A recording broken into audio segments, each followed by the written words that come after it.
It is a blessed coincidence that tonight, as we conclude our 4-day Clergy-Laity Congress, we have someone among us who is a person really radiating hope, freedom, joy, and compassion. And this is our Vice President of the United States, Mr. Joe Biden.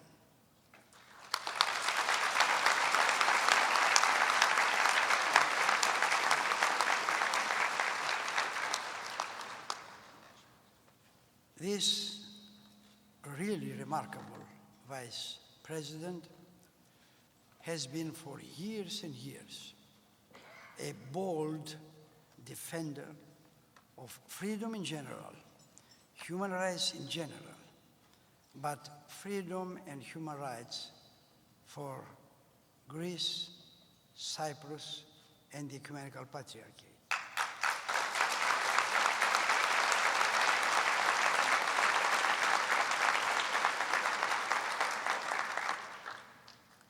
He is a unique case of a vice president who has been so many times with our community, who had a visit, again a first, of a vice president to the Ecumenical Patriarchate, not for 5 minutes, not for 1 hour, for 2 hours.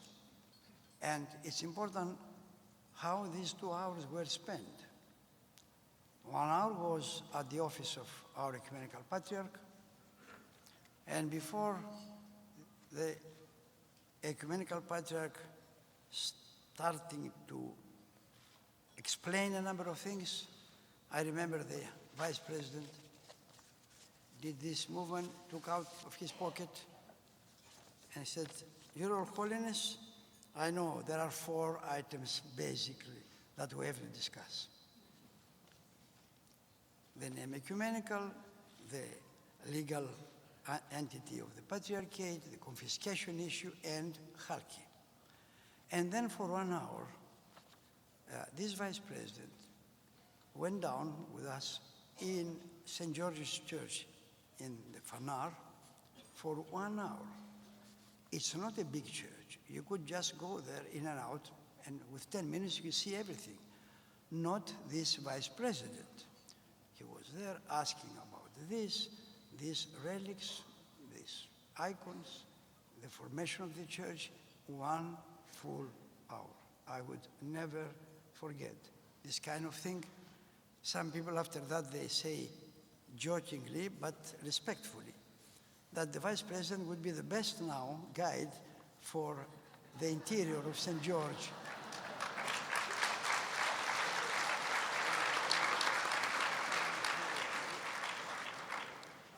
It is the really only Vice President who communicated to the world without stopping, with courage, because he is bold in defending freedom based on faith. He is the only Vice President who declared to the world that they have to respect the religious freedom rights of the Ecumenical Patriarchate and all religious minorities in Turkey.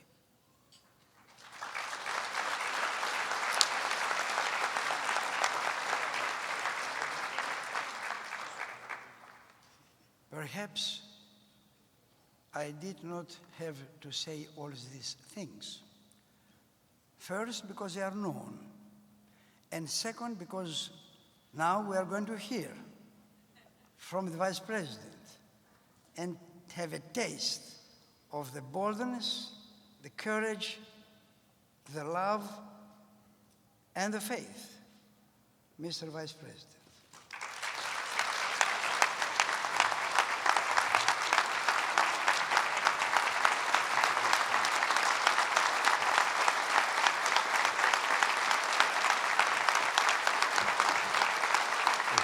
I did what you did for me. remember.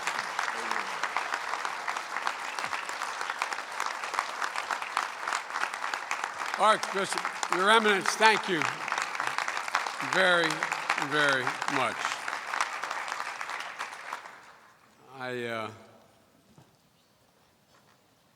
Archbishop Chapeau, if I leave, I'm going Greek. I want you to know that. I'm going Orthodox if I go.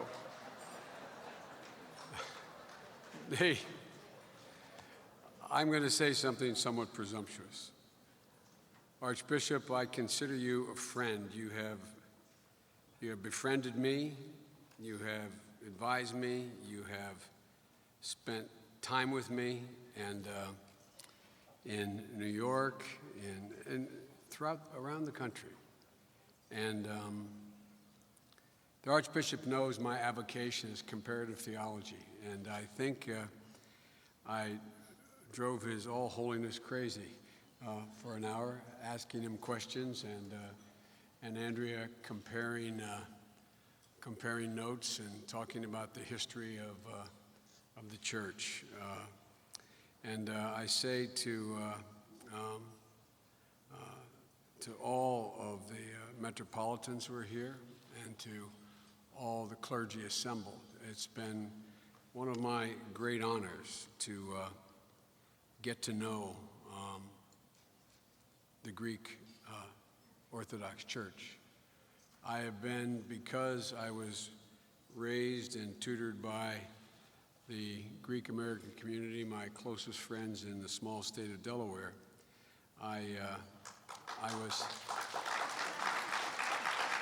we're small, but we are committed.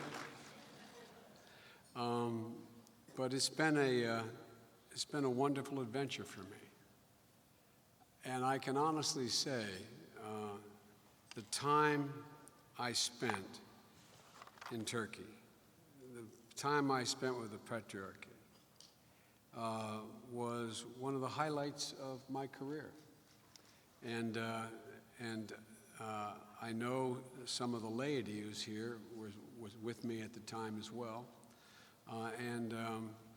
I don't think, because they've been my friends for a long time, I don't think they were surprised about my interest. But I can't thank the church enough for the hospitality you showed me, and the education you've given me, and the friendship you've visited upon me. And I mean that from the bottom of my heart. Thank you.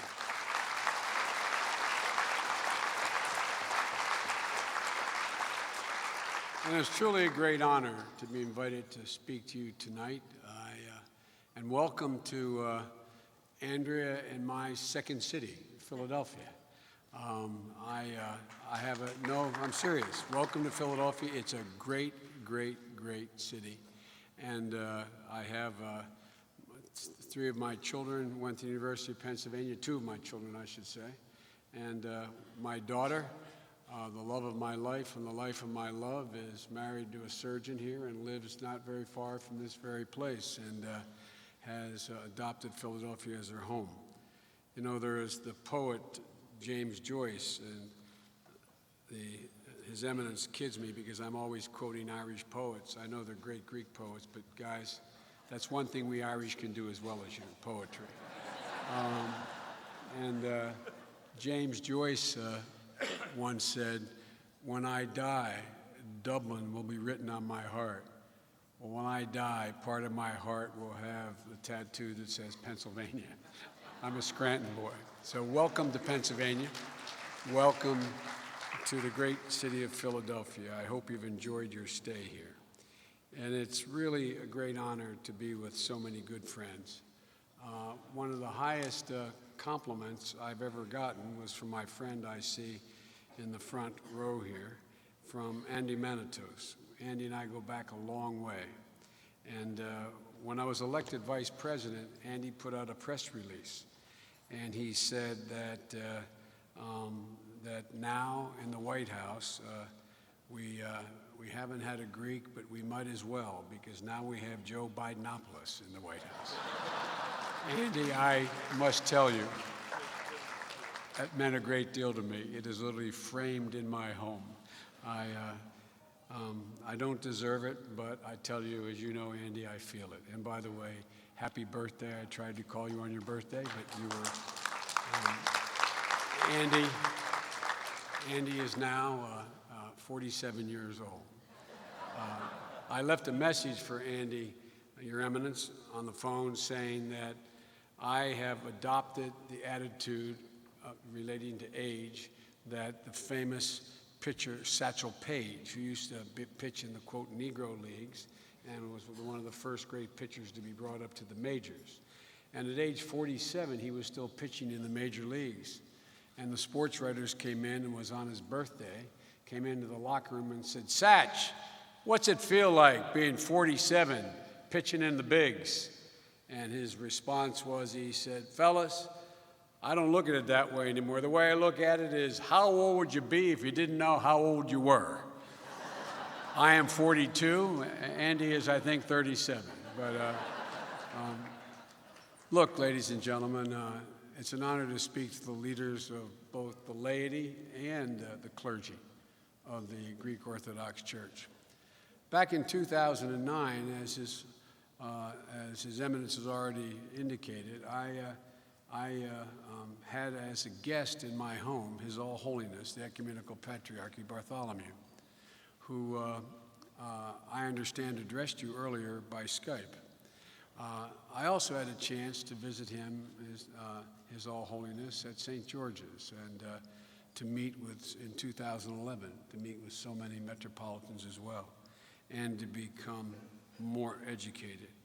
And I've said, and I apologize, keep referring to Andy, but Andy asked me about the visit, he was there. I said, you know, His All Holiness is, and I mean this from the bottom of my heart, is one of the most Christ-like figures I have ever met in my life. No, he really is a remarkable, gentle man with a backbone of steel. You know, when I was the first sitting vice president to have the opportunity to have an audience with the Ecumenical Patriarchy. And it was one of the great honors of my career. He is, but in addition to him being so warm and Christ-like, his generosity, he is also devoid of any pretense. There's absolutely no pretense about the man. And he just envelops you when you speak with him. And, you know, the truth of the matter is that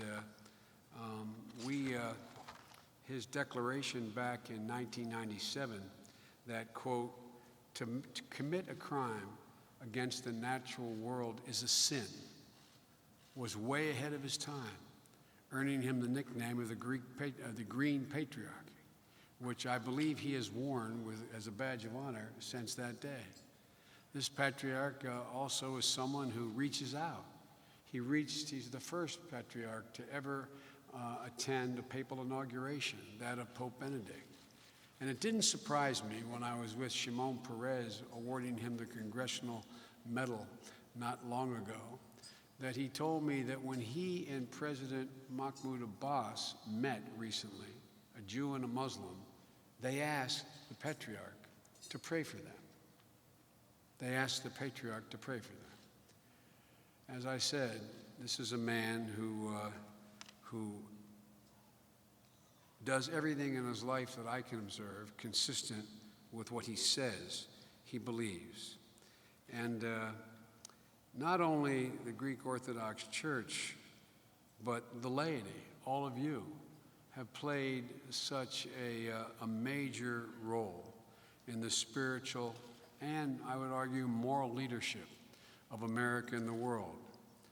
I'm honored to speak here tonight.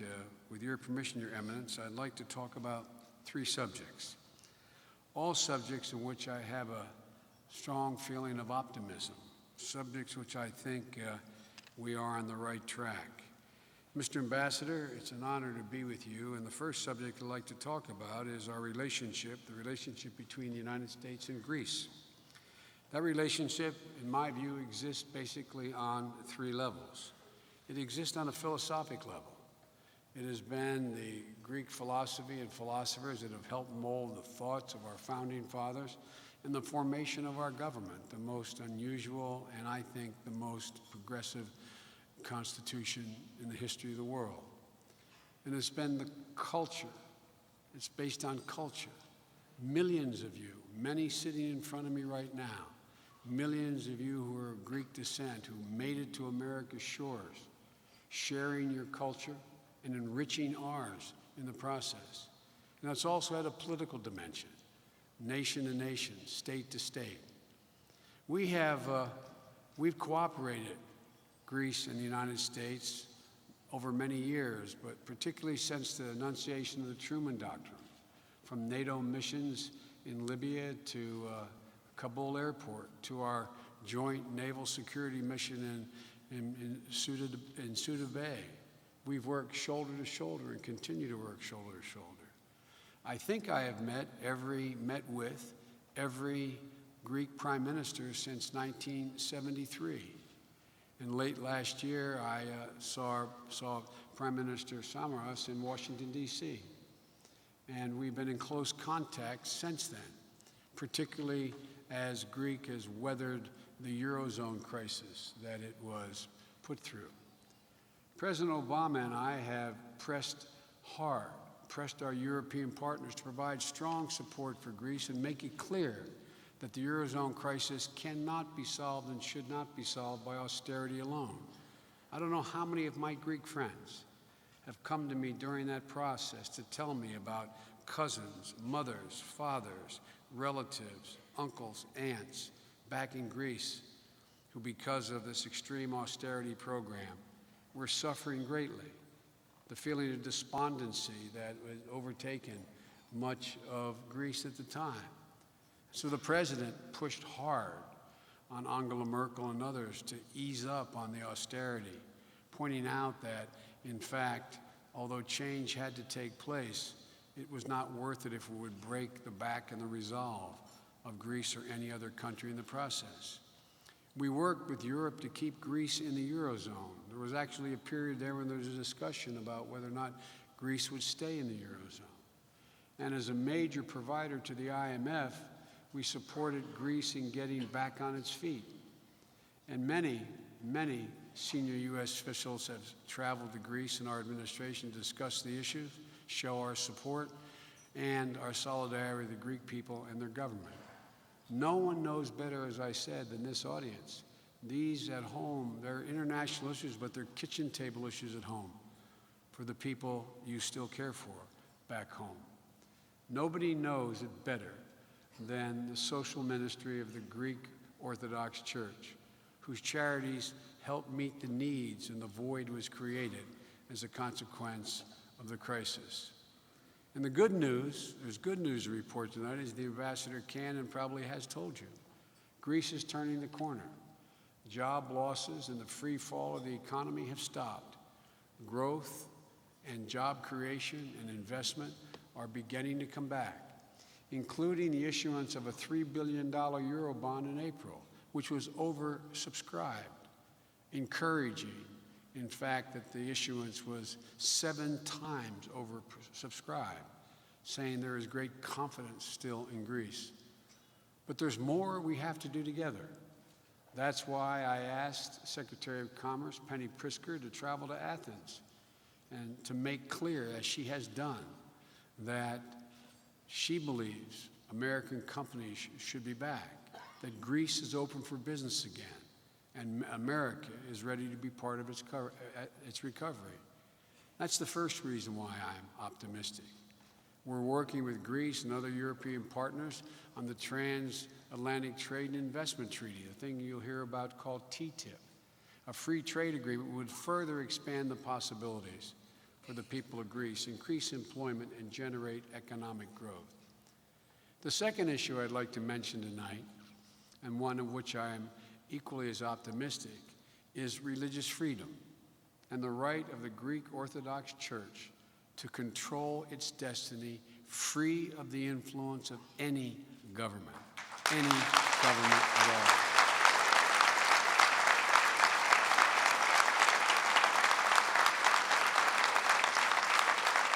The right to decide who the patriarch is not the business of any state to determine. Period. Period. The right to reopen Helke Seminary is basic. And the protection of the holy places and the heritage sites in Turkey is absolutely necessary.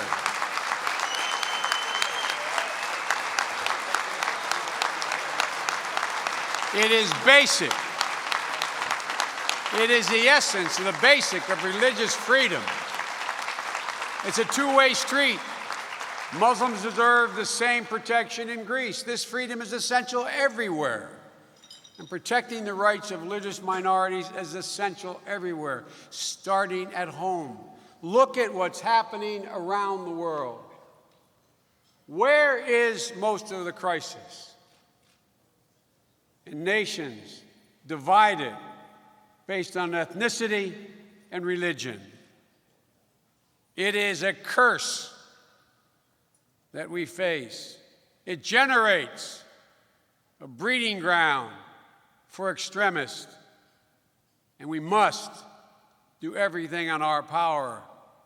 That's why, beyond the basic necessity, for the three things I mentioned to happen relative to the Greek Orthodox Church, it goes beyond that. It's a principle that America has to stand fast on. And as my friends in the community know, I've had that direct discussion with President Erdogan, who I know well. I have not made any, I've been direct, as I know that's a shock to you, but I've been direct. And I believe that there is some reason for optimism. That's one of the reasons I went from championing the cause in the Senate to championing the cause as vice president, telling anyone who would listen that it's long past time to realize the long sought-after goal of reopening Helke Seminary. I spoke about this, but it's so basic. It's not just, it goes beyond a Greek issue, a Greek Orthodox issue. It's basic. It's absolutely basic. And it was a discussion that went on back in December of 2011 and continues with me. We believe in the universal right to worship freely. And I strongly believe that in each of these cases and others, the great faith of the Greek Orthodox Church should have what all people of all faiths deserve: the freedom to practice one's religion without any restriction. And the third issue I'd like to raise with you, that I'm also cautiously optimistic about, and I've talked about this with my friends, and that is Cyprus.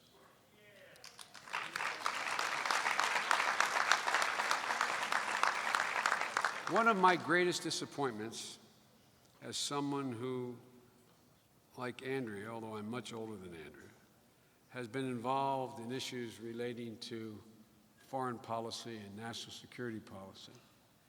One of my great disappointments is for the last 40 years I've been intimately involved as chairman of the Foreign Relations Committee, a member of the chairman of the European Affairs Committee on that same committee, as vice president with a fairly wide swath of foreign policy responsibility, is that after 40 years, there are still Turkish troops on Cyprus. It is long, long, long past.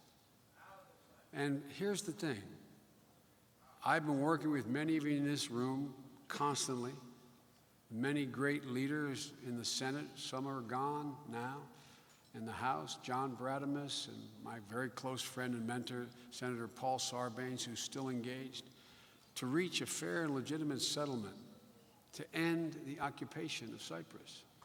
We've had, I appreciate the response, but I just want to be straight with you.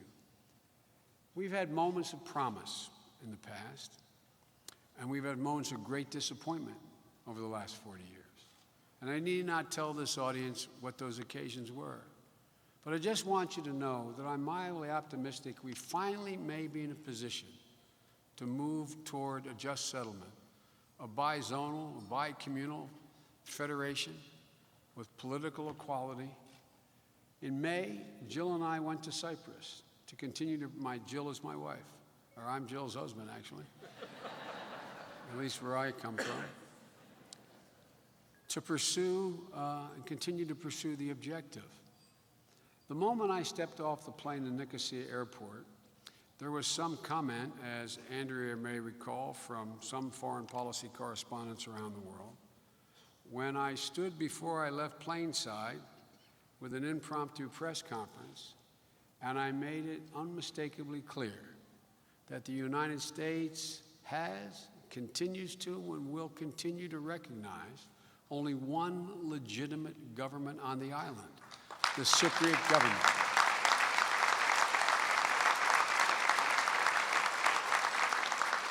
Now, some, I suspect even in this country, thought that is no way to begin a negotiation. But the truth of the matter is it's the only way to begin a negotiation.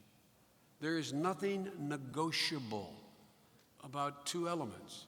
One, no Turkish soldier should have set foot on the island without being invited by the government. And two, there is only one government on the island. That has been my personal position. It's the position of the United States of America, the position of my president, and quite frankly, the position of all countries in the world save one. And in all of my public and private statements while on the island, I reinforced that message so that there would be zero room for misinterpretation. There is nothing negotiable when it comes to that issue. Now let me briefly tell you the reasons for my being slightly optimistic. First, Cyprus, under the leadership of a Cypriot president, has become a genuine strategic partner. That's what's basically changed. It's become a genuinely strategic partner of the United States of America. No, let me explain. I'm not just being nice. I'm not being gracious because the ambassador is here, who knows a great deal about this. The fact of the matter is, our two governments have never worked this closely ever to increase trade and investment. On the issue of counterterrorism, Cyprus is an essential link to our war on terrorism. Essential partner. That is not hyperbole. That is absolutely true. Counterterrorism is an area of strategic partnership. And preventing the spread of weapons of mass destruction, including the removal of serious chemical weapons and the prevention of Iran from acquiring a nuclear weapon. Little Cyprus has taken on an outsized role in our pure national interest and our strategic relationship. But it's not just a strategic partnership. It's a growing strategic partnership. Because the second thing that has changed and makes me more optimistic is the energy transformation taking place in the Eastern Mediterranean. The exciting discoveries of natural gas and oil offshore in Cyprus and Israel, as well as potential discoveries offshore in Greece and Lebanon, have an opportunity to position the region as a global energy hub. And we have made no bones about it from the very beginning that under international law, Cyprus owns access to these valuable fields within their region. And Cyprus is now positioned to play, again, another outsized role, a leadership role. These energy developments can and should be a game changer for the region. But this can only be done if the countries come together and find a way to work together. I watch Russia use natural gas as a weapon and threaten Europe and Ukraine.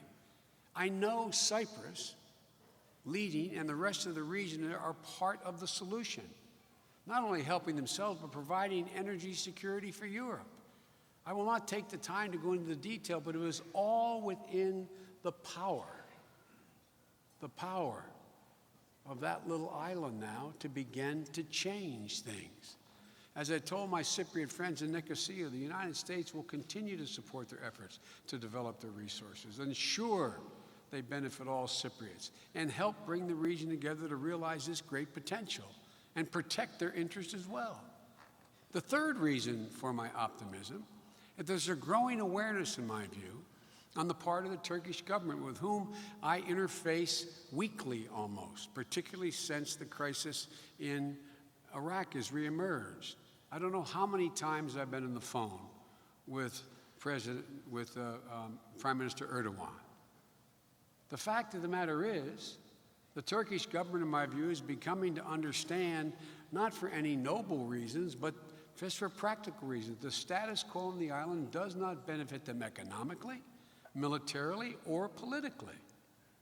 And there's a significant potential benefit for them in a bizonal, bicommunal federation for Turkey.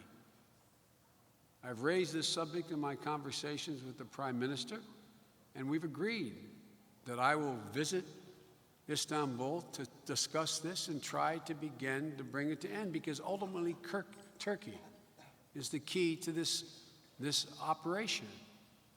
And on a personal note, I want to tell you how much Jill and I enjoyed Nikos and I guess I shouldn't say that, the President and the First Lady. The President and I got on well. When we got off the plane, he invited Jill and I home to a dinner, and we assumed it was going to be, I won't say boring, but one of these dinners with all parties assembled and everyone. But we walked in, and it was just he and his wife, his two daughters, and their husbands, and Jill and me, and no one else. And my wife, God love her, she said, geez, it's beautiful outside. Maybe we could go outside. They ended up picking up the dining room table and moving it outside. We sat outside in that beautiful veranda overlooking the magnificent countryside, and we found an interesting thing. The reason I raise this, because I think it's why the laity and the Greek community are so essential part of what makes us the country we are. Let me explain what I mean. We sat there from different sides of the world, and we just talked. We talked about our sons and our daughters. We talked about our families. We talked about the crises they faced. We talked about how we viewed life. We sat on that veranda for almost 3.5 hours and just talked like long-lost friends. And what it reinforced in me, it was what I already knew. It's the reason why there's such an affinity I have with the community. That it is all value-based. It is all value-based. I could have been having this same conversation with my relatives in Scranton. I could have been having this same conversation with my closest friends in Wilmington, Delaware. This president is a good man. He's a decent man. We also talked about the need to get the negotiations moving again toward a settlement. And President Anastasiadis thought it was a good idea that I sit down with the Turkish Cypriot figures, including Dr. Erolu and his negotiating team. So the next morning I met with him. I met with him and all of his negotiating team. We met for the better part of 2.5 hours. I had my team with me, but we had a very candid discussion.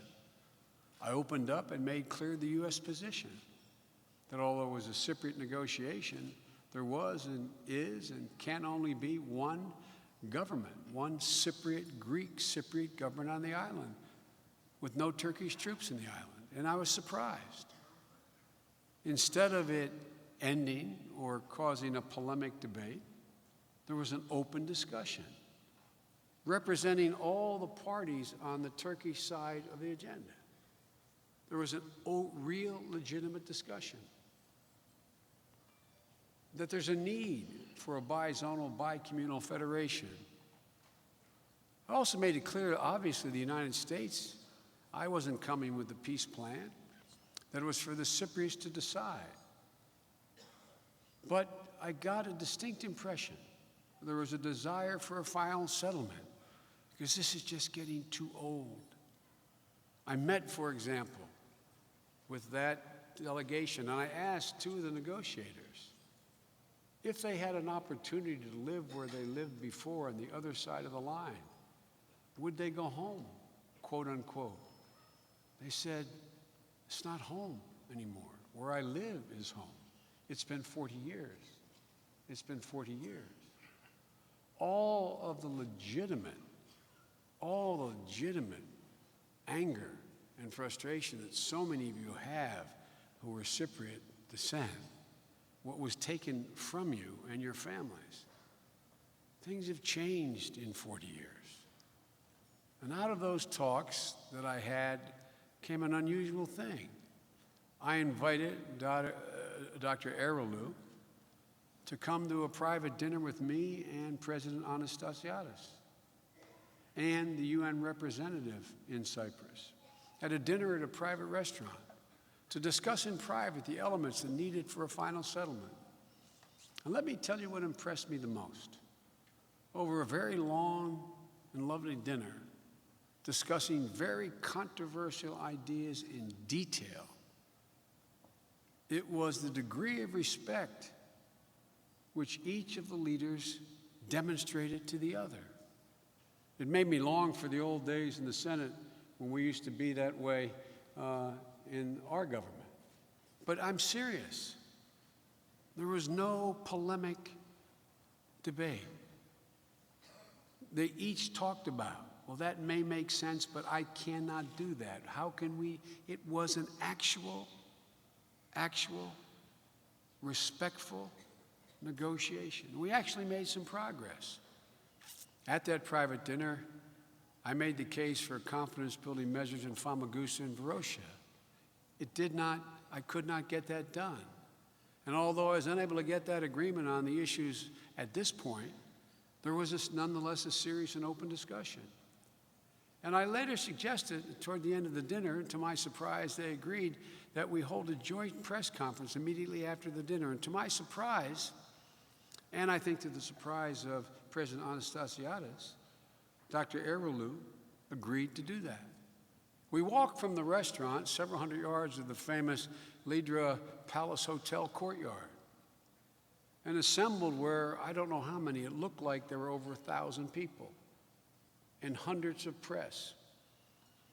And President Anastasiadis and Dr. Erolou stood by my side, and I announced what they had agreed to reaffirm their commitment to a joint declaration of February the 11th, agreement to speed up the process toward a comprehensive settlement, to begin to meet at least twice a month to this end, to get that done, and intensifying work on preparing meaningful confidence-building measures, and revitalize the bicommunal technical committees to improve the daily lives of Greek Cypriots and Turkish Cypriots, and jointly call upon those who have information on missing persons to share that information with the Committee on Missing Persons and devote additional resources both to the work of that committee. Very small steps. Very small steps. You say, well, Joe, why would that make you optimistic? There were small steps, but two men who hadn't done any of those things to that point, deciding that, particularly the Turkish Cypriot leader, because Anastasiadis is ready to do all of those things and more, to stand there essentially on the spur of the moment and have that serious conversation and appear together side by side with me.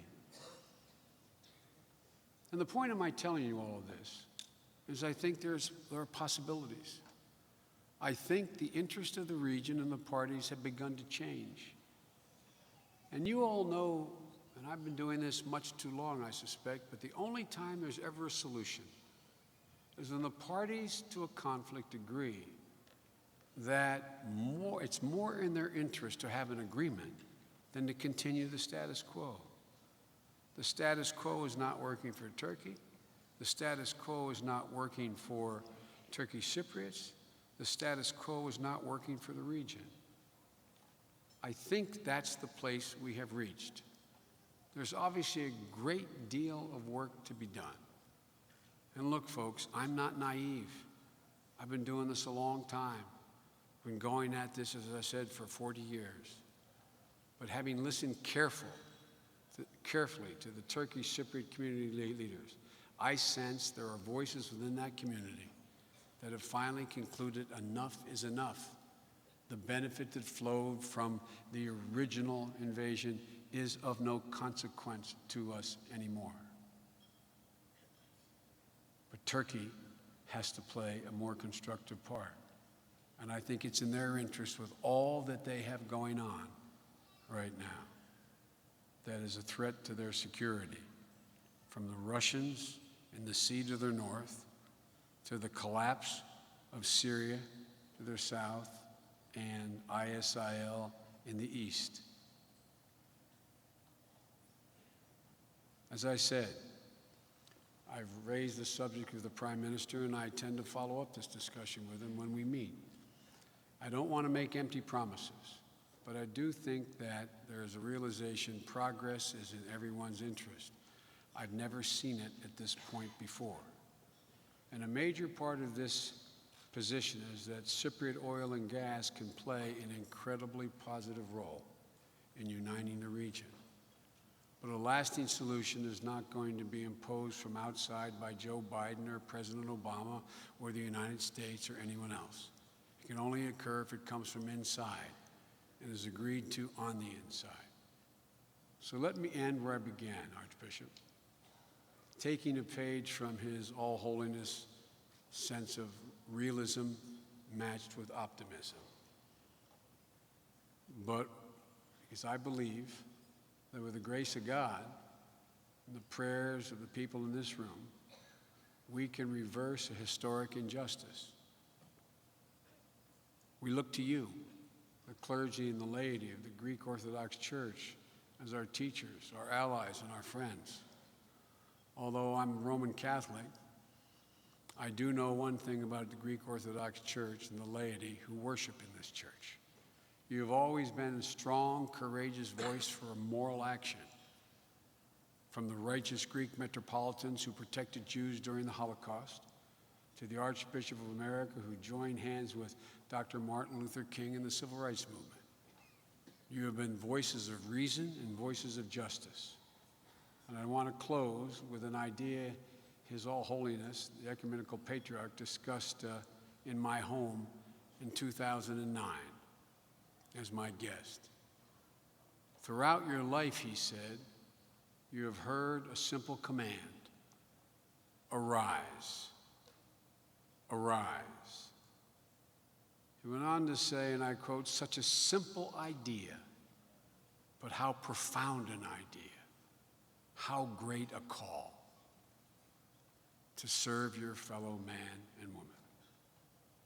This moment in history demands that we arise, that people of conscience, compassion, courage, and faith heed the call and arise to meet the needs of our country and the world.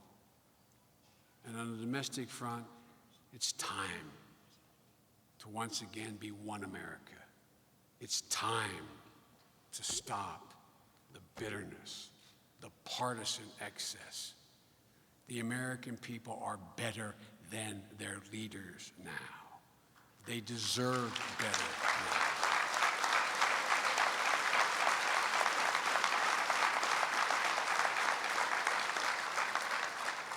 So at home and abroad, you've been carrying a heavy burden, but I believe